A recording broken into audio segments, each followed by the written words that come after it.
everybody. Dean Jackson, Stuart Bell here in world headquarters, Winter Haven, Florida. Excited. I want to, you're here, and I wanted to have this conversation because today is November 2nd, right? And I don't know if you know this or have heard of this tradition of NaNoWriMo. Do you know what that stands for? I do.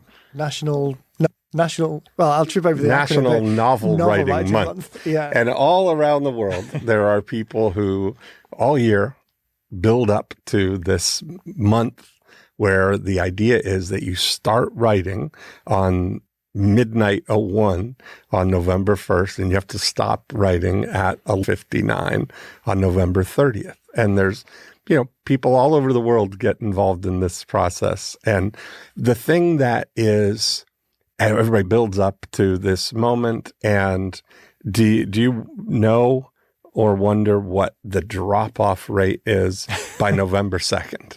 The number of people. The idea is that you're supposed to write 1,600 words a day. Every day. Yeah. Yeah. And do you know what the drop-off is of people who fall behind already on November 2nd? I haven't seen the numbers, but I would imagine it's a pretty precipitous. Dramatic. Let's call it precipitous. Yes. Yeah. And, I started to think that because you end up, it strikes me, man, that's a lot of effort and work to get to a point where, you're going to, hide yourself away in your cabin in the woods for a month and slave over. Turn your phone off. Yeah, exactly. Drop out of society for all of these things. And I really started realizing, man, there's such a, I look at right now, between now and the end of the year, the strides that somebody could make if instead of slaving out trying to write a book traditionally, that we went through the process, the reason that we created the 90-minute book opportunity for people is to make it super easy for them so they didn't have to hold themselves away for 30 days dropping out of society. And the whole counter to the traditional flow, the outcome that we're looking for as business owners is to start the conversation. And the way to start the conversation happens to be a book as the most effective way of doing it. Right. But to flip that and get caught up in the whole product being the book in the traditional sense, it just kills so many people. Yeah. I recorded a podcast just before this one at the office with someone who's written I'm going to look up something to share. Look at the numbers. So I was recording with Chris before. Chris Carlson, he's written 5 books previously himself, not in a strictly traditional sense, but still not using us. And he said this process was the absolute easiest, most straightforward way to create the thing that gets him in conversation. Quicker, cheaper, faster, more to the point, given that the job of work is getting in conversation with potential clients. And I think the challenge that people have is that they say book and in their mind pops up a certain thing. And that certain thing is the traditional book, both in the outcome and the process. But the reality is the book just happens to be the most effective way to get into the conversation. And if you can shortcut that and not get caught up and bogged down in all of the traditional... I went through this process where I've been doing these lead conversion workshops and lead generation workshops, lead getting workshops. And part of the thing that I share with everybody of getting leads is the most reliable number one thing is a book that has a title that your ideal prospects say, that's the book for me, right? So about 90 days ago, I launched on the lead getting workshop. I went through the process with people to show exactly how to do it, right? And show that you could do it in 30 days and get the whole thing settled. So I created a book called Convert More Leads: What to Say to Prospects So They All Convert Themselves, and conceived the idea by going through the book title formulas that we talk about. I'll talk about those in a second, but I went through that process with everybody and did the word palette and came up with that title, Convert More Leads: What to Say to Prospects So They All Convert Themselves. I had our designer, Glenn, do a wonderful cover where a guy's fishing with his hands behind his head and the fish are jumping in the boat, right? That's the greatest thing. You're out fishing and the fish are jumping in the boat, because that's metaphorically what we're doing. We want your ideal prospects to jump into the boat. And so in the last 60 days, we launched that, and we've generated 1,753 leads for $3.53 per lead for those ideal prospects, right? Now, that I look at it that if I'm coming into somebody's business and I want to generate leads on on a sustainable basis, if they're serving a market that's going to be in business for the next, several years, that's the business that they're in. 100 weeks is the benchmark that I'd say. Is I looking to say, if we could generate leads for $300 or $500 or whatever it is. We just did a catalog with the bike shop here in Winter Haven, doing the same thing. We generating those leads for around 3 years. So you look at, for your business, whatever your business is, if you can reliably, for $300, fill a basket with 100 leads, 100 people who expressly and voluntarily raised their hand and said, is there any doubt that anybody who downloaded a book called Convert More Leads, what their desire is? It's pretty much, it does what it says on the tin, right? That's the thing. There's no confusion about what they're getting. They're clearly expressing preference. And especially, if somebody's putting together the e-bike catalog, the 2023 e-bike catalog, that's everybody, that's what they want, right? Yeah. So thinking about this as a process, to know that while all these people are hidden away in their hidey hole, writing 1,600 words a day, and many of them not going to get to the finish line, and chalk it up, maybe next year we'll do the same thing. But, while that's all happening, we could get into the process of identify your audience. What's the title of the book that they would definitely want? And it's, different if you're looking for invisible prospects or visible prospects. Either way, how it's only about how you reach them. And this is the perfect way for gathering invisible prospects. And we've done it for everything from medical things. The A to Z. We've done accountants and we've done Zimbabwean outsourcers. So literally 1,000 books. Abby, thank you so much for coming on board, because that allows me to use that metaphor. Literally 1,000 books. Yes. There's not an industry that there's not an example for. Right. And to be able to pivot those titles to specifically your case within that. So there's more than one CPA book out there, but each one of them is targeting a slightly different group. There's more than one medical book out there, but targeting a separate group. It's that first job of work in the sequence is, as you say, getting people to raise their hand. I want that. And then the conversation starts. The book is just the mechanism for moving it, that minimum viable commitment, the next step in the chain. And to be able to do that in a way that where other people are locking themselves away, trying to make this perfect piece before they even put it out in the world. Yes. It's like the Mike Tyson, everyone's got a plan until I smack him in the face. Well, get your book out there, let you get smacked in the face a few times by the real audience. And then... So you look at these things, these bundles, we've got 1,753 people on the Convert More Leads, some of whom have already signed up for our lead conversion workshop, which is a $2,500 workshop, and others that we have that will move into other things, come into a live breakthrough blueprint or working with me one-on-one. So the idea of the way I look at it is, if we take 1,000 leads for $3,000, how many of those people over the next 100 weeks am I going to be able to help convert more leads? It's such a such an amazing thing. And then on the next go round, we're creating a book called Get More Leads. So the two bookends of what somebody could need for their business. They're either generating leads and they need to convert them, or they need to get more leads so that they're ready to launch the conversion process. Yeah. I think there's a lot of challenge that people have because they come to the idea of a book, and a lot of people accept that it's a great lead generation tool, but then get stuck in this traditional mindset of, okay, well, a book is this thing that authors write away, locking themselves in a cabin, and it's difficult and challenging, and you kind of PTSD back to homework getting redlined from school and all of the challenge and trauma around it. I think so many people underestimate the value of just the knowledge that they've got from their day-to-day activities.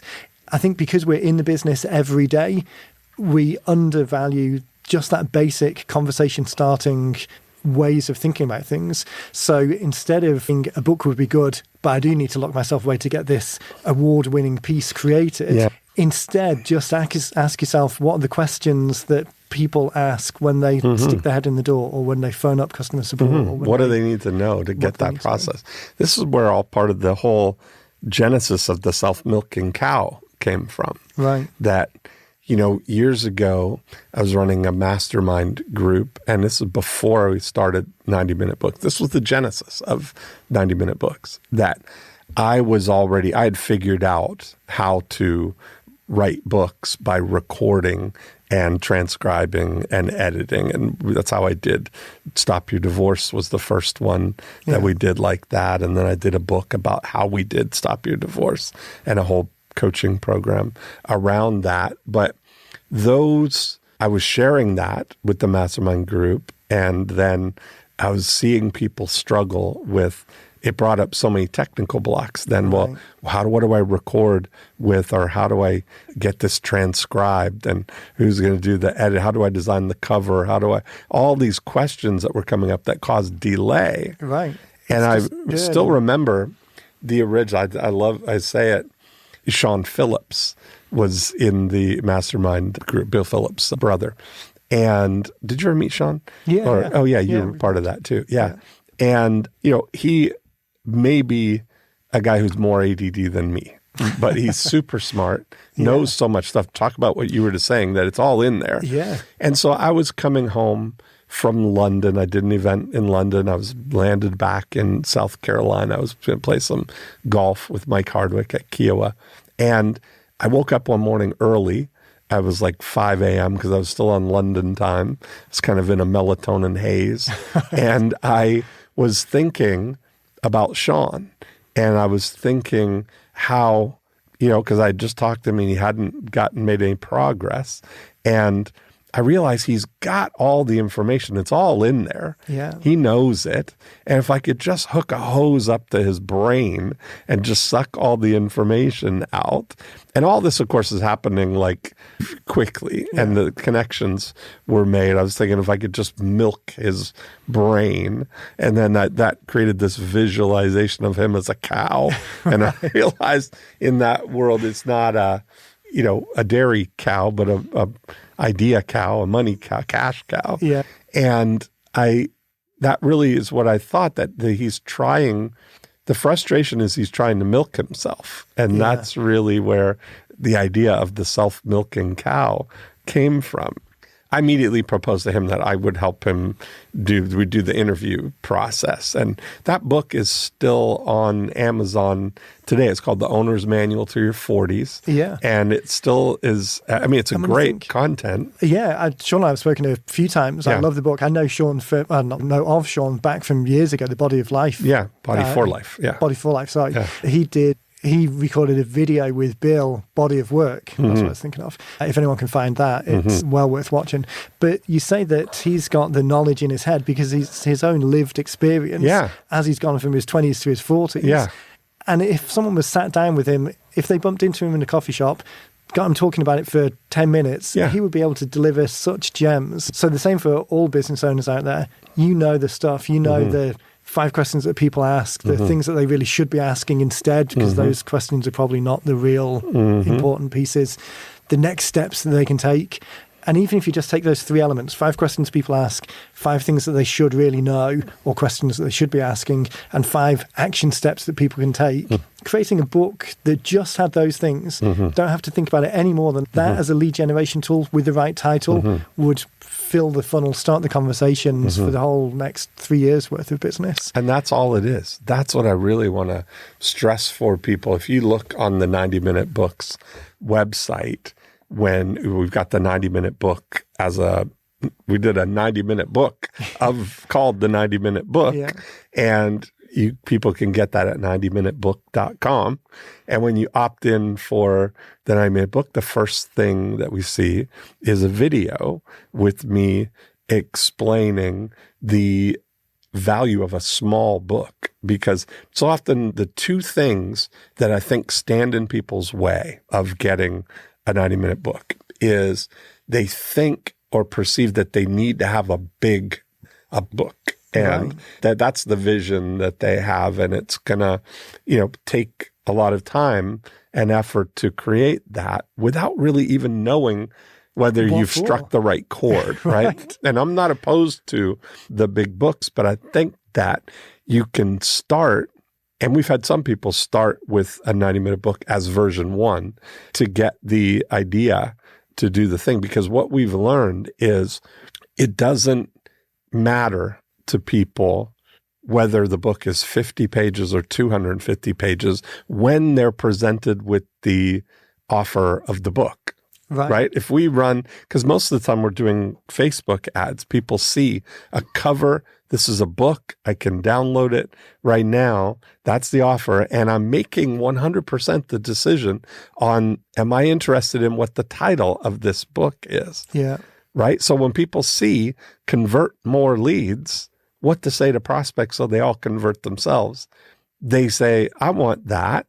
And it doesn't make any difference whether that book is 50 pages or 250 pages for the job of work that we're hiring. Because although both things can be called a book, both things are printed on paper and they're bound, the job of work of a book that you're buying off Amazon or from Barnes & Noble to be entertained, to read the actual content, that has to be a big book because you're competing with all of the other books out there. But the book where the job of work is to those people who download convert more leads, they want to know the secret to convert more leads. And if the answer was 1 sentence, tap your nose 3 times and then turn around counterclockwise, and that would, that would be, it's done its job. Yeah. So the idea that people get into this traditional mindset trap, the traditional trap, I'm going to call it that from now on, this traditional trap of thinking that they have to write something that competes with other things on Amazon, other things it's like people not wanting to start YouTube channels because they see Mr. Beast with 100 million followers and think, well, you lowball him. He's got 200 million. Yeah, he works hard for those. He does, yeah. But it's this idea of, unless it's that level of success, it's not worth it. When again, the job of work is completely different. And for people to hold themselves back from not getting started, of thinking that they need to wait till November, clear the calendar, lock themselves away, 1,600 words a day, just to get to an end point that may or may not hit the mark. The podcast that went live last weekend, as we record this one today, was with Kevin Burr. So his first book was kind of like a 20 ideas type book where he was just touching on the 20 points of building relationships with people. One of the 20 was around writing a bio, having a professional bio that you can give to people as an easy way for them to remember who you are and what you do. That idea, when he released the first book, all the feedback that he was getting was about that particular idea because it just hit the zeitgeist of his audience. So the second book that he wrote was specifically doubling down on that. And the amplification that he's getting, of the opt-ins that he's getting, of doubling down on that idea that resonated with the audience. We hear it all the time. People will come and they've spent months and tens of thousands of dollars on other projects that have either stalled or not gone anywhere or turned into a bit of a tar baby of work that they needed to do. When I look at what they've spent and the time that it's taken and thinking you could have done something so much more efficient, and even if, like you say, you then do go on to double down on that particular project and turn it into a more traditional book and try and get more traditional media to pick it up, starting off with the the first version that's out there and testing the audience in a quick and cost-effective way. Yeah. So much more productive. It's so amazing, too, that sometimes we don't know what the market's going to respond to. You don't know what people... I've often, and I run into it sometimes. Not every book idea that I come up with is a crystal clear winner, but within 2 or 3 tries, I find one that is dramatically better. And that was, I just had that situation with a reverse mortgage book that, the book we came up with was a book called House Rich. And the difference in that's the great thing about testing these things, of not writing them in stone, gives us an opportunity to experiment. Right. And that's kind of the whole thing. And there was a difference between House Rich with an exclamation mark and House Rich with a question mark, right? So the idea was joining people in the idea of one of our book title formulas is join the conversation that's already going on in their mind, right? Like I was just thinking that's the title.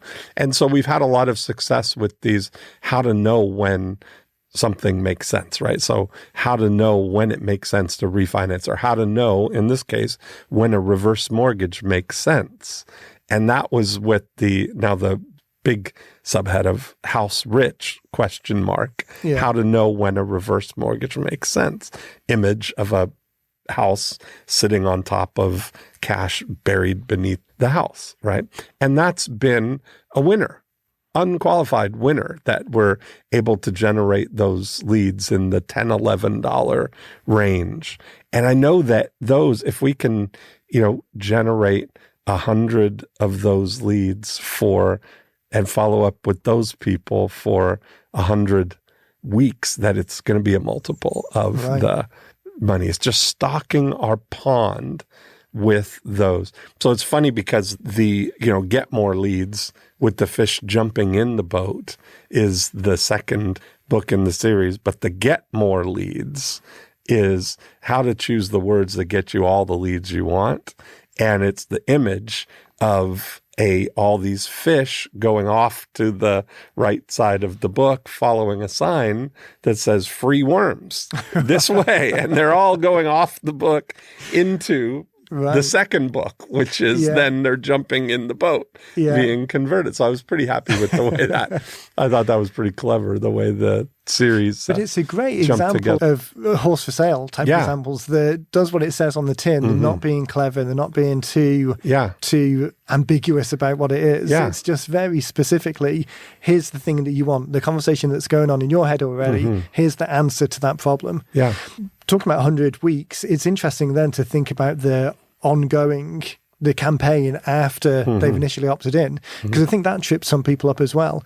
And thinking about the book as the start of the conversation, but then the long term, the 80 of people who convert over the longer term rather than the short term. That's why we're such a fan of podcasts, because just as it's easy to create a book based on your own knowledge, being asked questions that you immediately know the answers to, it's also easy to do a podcast where you're talking to people about the same subject, because anyone who's been in business for more than a year probably doesn't have a difficulty talking about the subject. But when you sit people down and say, okay, now you've got to write 52 emails to regularly send out to people and deliver them value, and either that or it's go to an aggregator and just get the same generic stuff that everyone else is doing. To be able to just simply record a podcast, and I mean, don't need quite such a fantastic studio as Juan's got here. But if you can find one, but if you're in Winter, do it. Come down to Dolphin Studio. Or if you're anywhere in Central Florida, this is the place. But even just doing it from Zoom at home, recording something that you can quickly and easily get that out to people in a weekly message. Here's the new podcast that we recorded, by the way, whenever you're ready, and here's the call to action. That's been a great thing too, that's what we've been doing with the people, is we've been calling them milking sessions, where we'll do on Zoom, record people, set them up so that they can record their answers to create content from that, follow-up content. My goal is to get it so that people can just embrace their bovinity and just lean into being a cow and go out and make the milk and come in and get milked nobody ever has talker's block, right? And that's the greatest thing. That's the biggest secret, is that it's the asynchronous thing that kills people, is that setting off the time that they're going to try and do it on their own. Yeah. But having it synchronous and scheduled and involving other people is the power move. That's how you get the stuff done, right? It's not, if it was up to you just to organize everything and do it, nothing gets done. With the best intention in the world, if this is a nice I'm to that have way, project, myself included. Like I have a very proven track record of not getting anything done when I don't have something synchronous and scheduled, right. But the most important things that I do when I think about it are synchronous and scheduled like that. I do the workshops I never miss. Yeah. The podcasts, when I've got guests, are on the thing, never miss. They're scheduled at a time. I've come, in that. Because you're not competing against that bit of your brain that's trying to distract you with other things. Right. If it's there, someone else has arranged it, you just have to turn up. It's like going to the gym. We were just grabbing coffee before and bumped into Brooke, who's one of the owners of a waterside gym in Winshaven here. I used to regularly go to the gym when I was down here because it was in the calendar. I had it blocked off. I didn't have to think about going. It was just, I need to get out the door and rush down there. As soon as that schedule went, as soon as there was some variation in there, as soon as the details, that gym's not there anymore, I need to find the other one, and is it on this block or that block, or what time was the class? All of those things, it's just enough of a grain of sand to cog up the wheels, and then all of a sudden, this other thing's more important, I need to do this. So I think that trick of, I'm doing a lot more work now in LinkedIn than I've done before, and that's because I've working with another group of people and engaging them to keep me accountable and doing some of the work. The idea, I would have perfectly loved to have done this 7 years ago. It's not like it's a brand new idea when I suddenly discovered LinkedIn. It's just that every time I thought about it, something else came up. So having the calls with them scheduled, the work they were doing agreed, having not even so much the accountability, but the framework to make sure that it's done, it puts it on rails. And I think that's one of the big benefits of something like 90-minute books and something like the podcast that we do for people. It's scheduled and synchronous, it's in the calendar, it's not interrupted, and all you have to do is turn up. And like you say, there's no such thing as talker's block. What do we have in terms of the book title workshop resource for? Yeah, on the website, I'll link it in the show notes for this episode, but on the 90-Minute Books website, on the resource tab, there's 2 workshops in there. A book titles workshop, which we just updated that with a newer one, and then the outline workshop as well. Is it a video, like a Zoom one, or audio? The titles one is a Zoom one that we did recently, and then the outline one is a little bit older. That's the conference call one. And then in addition to that, there's the book blueprint scorecard, which lists out the 8 building blocks of the book. So single target market, title, amplifying, subheading, call to action, outline, content, and then after the beyond the book elements. And then there's a whole host of videos that go with each of those modules. But that first step of picking the title, that book titles workshop, that's the Zoom call, where I think that's the focus. So let's put a link in the email that we send about this to the book title workshop, because I know that as soon as somebody gets the title in their mind, that's the catalyst for getting that's the toughest thing, is coming up with that. So I know as soon as people get that idea, that we can launch into action to get the rest of it done. It'd be great to go into the new year with your book already in your hand, right? 2nd of November, in the time when all of these NaNoWriMo people are kind of locking themselves away, we can get the majority of it, from your perspective, done. The work that we need to do with you for the content, the conversation with the cover design guys who cover design dialed in,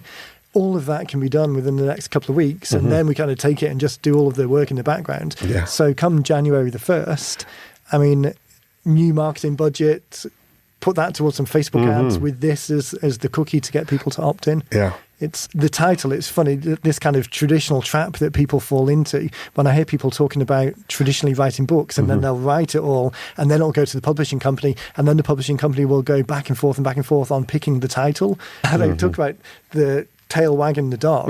If the much more effective way for us as business owners with the job of work being starting conversations is the title is the first thing, the content then backs it up and makes the people who've requested it comfortable enough to then take the action step, take the next step.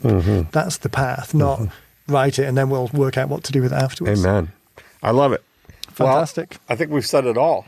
Yeah. Let those other people hold themselves up in their hidey hole and get their book written in a month. But let's click on that link, watch the book title workshop, get that going, and then we're ready to help you start your book and run into the new year with a whole stock your pond full of the right prospects for you. Yeah.